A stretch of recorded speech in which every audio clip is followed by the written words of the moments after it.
Halo, selamat pagi. Berjumpa lagi dengan Pak John dan Miss Yohan. Hari ini adalah hari yang pertama pembelajaran kita di tema 6, sumber energi pembelajaran 1. Seperti biasa, untuk anak-anak Bapak, silahkan buat pembatas buku. Judulnya buat tema 6, sumber energi, subtema 1, pembelajaran 1. Selamat membuat pembatas buku. Setelah itu, tadi kita sudah belajar ulangan di subtema 4, tema 5, cuaca. Selamat kepada anak Bapak yang mendapatkan nilai di atas rata-rata, di atas 70. Namun, bagi anak-anak yang memiliki skor di bawah 70, maka nanti akan Bapak berikan remedial kepada anak-anak Bapak. Juga hari ini kita akan memasuki di tema 6. Siapkan bukunya, siapkan pelajarannya. Kita akan belajar. Saksikan video berikut ini. Tuhan Yesus memberkati. Pelajaran tematik kelas 3, kita masuk di tema 6, energi dan perubahannya, subtema 1, sumber energi, pembelajaran yang pertama.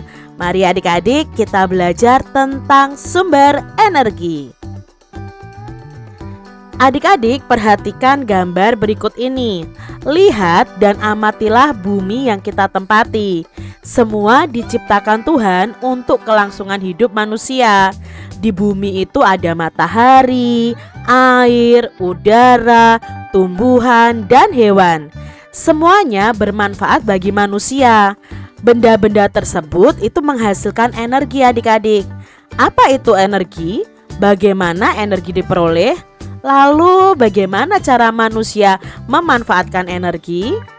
Apakah energi akan habis? Bagaimana agar energi tidak cepat habis? Masih banyak lagi pertanyaan-pertanyaan lainnya tentang energi.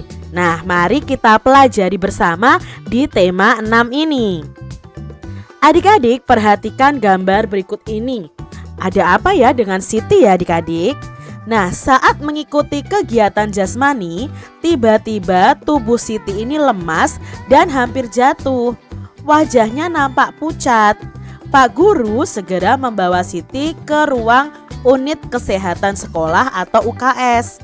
Sambil berjalan ke UKS, Pak Guru menanyakan apakah Siti sudah sarapan. Ternyata Siti belum sarapan adik-adik. Itulah sebabnya tubuh Siti ini menjadi lemas, tidak bertenaga. Adik-adik, apakah kalian setiap pagi selalu rutin sarapan? Nah, kalian harus sarapan ya adik-adik ya, karena dengan sarapan tubuh kita akan memiliki tenaga. Sesampainya di ruang UKS, Siti disuruh berbaring. Sementara Pak Guru membuatkan teh manis. Kemudian Pak Guru menyuruh Siti minum teh manis tersebut. Pak Guru menjelaskan kepada Siti bahwa tubuh kita itu membutuhkan energi. Adik-adik, untuk melakukan aktivitas kita sehari-hari, kita itu membutuhkan energi atau tenaga. Dari mana kita mendapatkan energi atau tenaga? Dari makanan dan minuman yang kita konsumsi. Di sini ada bacaan tentang matahari sumber energi terbesar. Mengapa ya matahari disebut sumber energi terbesar? Nah, semua benda yang menghasilkan energi itu disebut dengan sumber energi adik-adik. Jadi kalian harus tahu ya, semua benda yang menghasilkan energi disebut sumber energi. Tuhan itu menciptakan bermacam-macam sumber energi. Air dan udara adalah sumber energi. Tumbuhan dan hewan adalah sumber makanan. Makanan akan menghasilkan energi bagi tubuh kita. Jadi tumbuhan dan hewan juga sumber energi.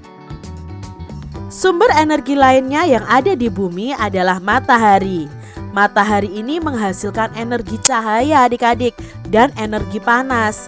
Cahaya dan panas matahari merupakan sumber kehidupan di bumi.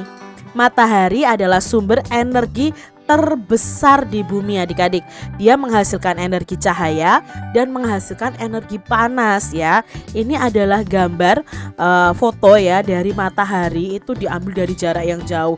Kelihatan sekali adik-adik ya bahwa matahari itu sangat amat panas. Tanpa matahari, tumbuhan tidak dapat melakukan yang namanya fotosintesis. Nah, dari proses fotosintesis ini dihasilkan makanan dan oksigen. Makanan dan oksigen ini sangatlah penting bagi kelangsungan hidup manusia dan makhluk hidup lainnya. Bagaimana sih adik-adik proses fotosintesis? Jadi proses fotosintesis itu pada tumbuhan akan terkena energi dari matahari. Nah, tumbuhan ini akan menyerap udara yang namanya karbon dioksida dan menyerap air. Nah, air ini akan dibawa ke daun. Nah, di daun ini nanti akan terjadi proses fotosintesis atau proses pengolahan makanan oleh tumbuhan tersebut dengan bantuan energi dari matahari.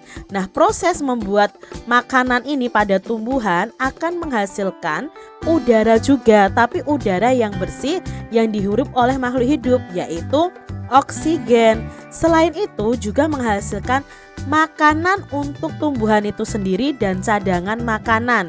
Cadangan makanan itu bisa disimpan di dalam buah, di dalam akar seperti singkong itu disimpan di dalam akar, wortel seperti itu, lalu di dalam batang dan di daun. Sehingga manusia dan hewan bisa mengkonsumsi tumbuhan ini sebagai sumber makanan. Itu tadi proses fotosintesis adik-adik. Secara singkat Kak Citra jelaskan.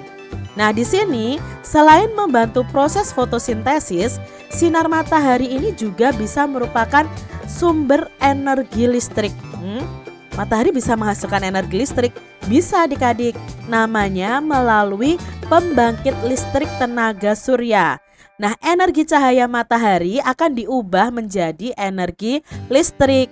Salah satu PLTS atau pembangkit listrik tenaga surya yang terbesar di Indonesia itu terdapat di Kabupaten Karangasem di Pulau Bali. Nah, ini adalah namanya sel surya. Sel surya ini akan menangkap cahaya dan panas matahari, lalu akan diubah, ada alatnya, akan diubah menjadi energi listrik, dan energi listrik itu bisa digunakan untuk kebutuhan listrik di rumah-rumah adik. Jadi PLTS ini sangat bermanfaat sekali untuk menghasilkan energi. Adik-adik, dari bacaan tadi, tuliskan informasi yang terdapat pada paragraf pertama. Nah, paragraf pertama tadi itu informasinya adalah semua benda yang menghasilkan energi itu disebut sumber energi. Lalu, paragraf keberapakah terdapat informasi tentang sumber energi? Ya, yang terdapat informasi sumber energi tadi ya di paragraf pertama. Apa manfaat energi matahari? Nah, di sini kita tuliskan saja 3 contoh. Banyak sekali kok manfaat energi panas matahari. Contohnya membantu tumbuhan melakukan fotosintesis sebagai sumber energi listrik atau PLTS tadi ya adik-adik ya. Mengeringkan bahan makanan dan pakaian, mengeringkan garam ya dalam proses pembuatan garam. Lalu bisa menghangatkan tubuh hewan. Itu manfaat dari energi panas matahari dan masih banyak lagi lainnya adik-adik. Apa yang dihasilkan dari proses fotosintesis? Dalam bacaan tadi, proses fotosintesis pada tumbuhan itu menghasilkan makanan dan oksigen. Mengapa matahari itu disebut sebagai sumber energi terbesar di bumi? Ya karena menghasilkan energi cahaya dan panas yang sangat besar dan tidak mudah habis adik-adik. Nah, cahaya dan panas matahari ini merupakan sumber kehidupan di bumi. Kalau tidak ada matahari, bumi kita akan dingin dan gelap. Otomatis kalau dingin dan gelap, semua makhluk hidup pasti akan mati adik-adik. Jadi matahari merupakan sumber energi terbesar di bumi. Nah adik-adik, matahari adalah sumber energi yang paling penting di bumi. Kita harus bersyukur loh atas karunia Tuhan karena adanya energi matahari. Ungkapan syukur dapat ditunjukkan melalui sebuah syair lagu. Nah, melalui lagu kita dapat mengungkapkan perasaan kita terhadap apa saja. Seperti lagu berikut ini adik-adik, yang mengungkapkan rasa sukacita dan syukur atas adanya matahari sebagai sumber energi. Nah, adik-adik, di sini ada lagu yang berjudul Matahari, ciptaan Nur Hasanah. Adik-adik bisa mencari video video lagu yang berjudul Matahari di YouTube channel. Kebetulan di channel Kak Citra belum ada, nanti Kak Citra akan usahakan untuk membuat lagu atau karaoke iringan dari lagu Matahari ini. Adik-adik coba amati apa ya yang sedang dilakukan Siti. Nah, untuk membuktikan bahwa matahari adalah sumber energi panas, Siti melakukan percobaan adik-adik. Siti menyiapkan segumpal kapas dan sebuah kaca pembesar atau lup. Lalu Siti meletakkan kapas di atas sebuah wadah. Siti memegang kaca pembesar atau lup itu di atas kapas. Siti mengumpulkan atau mengarahkan lupnya itu ke sinar matahari ya. Jadi sinar matahari bisa ke kaca pembesar dan mengarahkan kumpulan cahaya itu ke kapas. Beberapa waktu kemudian apa yang terjadi adik-adik?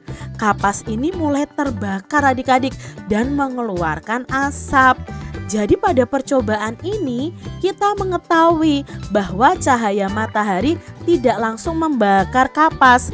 Butuh waktu yang lama sampai kapas dapat terbakar. Kegiatan sehari-hari itu juga membutuhkan waktu adik-adik. Jadi dalam kita melakukan kegiatan kita membutuhkan waktu. Percobaan ini juga membuktikan bahwa ternyata panas matahari itu sangat panas ya adik-adik ya. Buktinya apa? Oh, kapas ini bisa terbakar. Adik-adik, dalam kita melakukan kegiatan itu pasti ada kegiatan yang kita lakukan dengan waktu yang lama dan ada kegiatan yang bisa kita lakukan dalam waktu yang singkat. Nah, kita akan memberikan tanda centang untuk kegiatan yang dilakukan dengan waktu yang lebih lama dan tanda silang untuk kegiatan yang lebih singkat waktunya. Kita lihat di gambar ini. Gambar nomor 1, memasak dan mengganti baju atau berganti pakaian. Mana yang membutuhkan waktu yang lama? Ya, waktu yang lama pasti yang memasak. Maka kita beri tanda centang. Untuk berganti pakaian itu kita membutuhkan waktu yang singkat. Jadi kita beri tanda silang. Gambar yang kedua, minum dan mandi. Mana yang membutuhkan waktu yang singkat dan mana yang membutuhkan waktu yang lama? Kalau yang singkat ya ini minum ya, kita beri tanda silang karena waktunya singkat. Kalau mandi itu membutuhkan waktu yang lama. Berikutnya ada gambar ini nih adik-adik. Ini minum sama mencuci baju. Kalau minum itu butuh waktu yang singkat atau lama? Ya, ini singkat. Kalau mencuci baju lama ya adik-adik ya. Berikutnya tidur dan menggosok gigi. Berarti kalau tidur itu kan membutuhkan waktu yang lama. Kita beri tanda centang. Kalau menggosok gigi, nah waktunya singkat. Gambar terakhir adik-adik yang kelima, makan dan menyisir rambut. Kalau makan jelas membutuhkan waktu yang lama. Kalau menyisir rambut ini membutuhkan waktu yang singkat. Jadi adik-adik sudah bisa membedakan ya, mana kegiatan yang bisa dilakukan dalam waktu yang lama dan mana kegiatan yang membutuhkan waktu yang singkat. Demikian tadi adik-adik pembahasan kita di tema 6 subtema 1 pembelajaran yang pertama.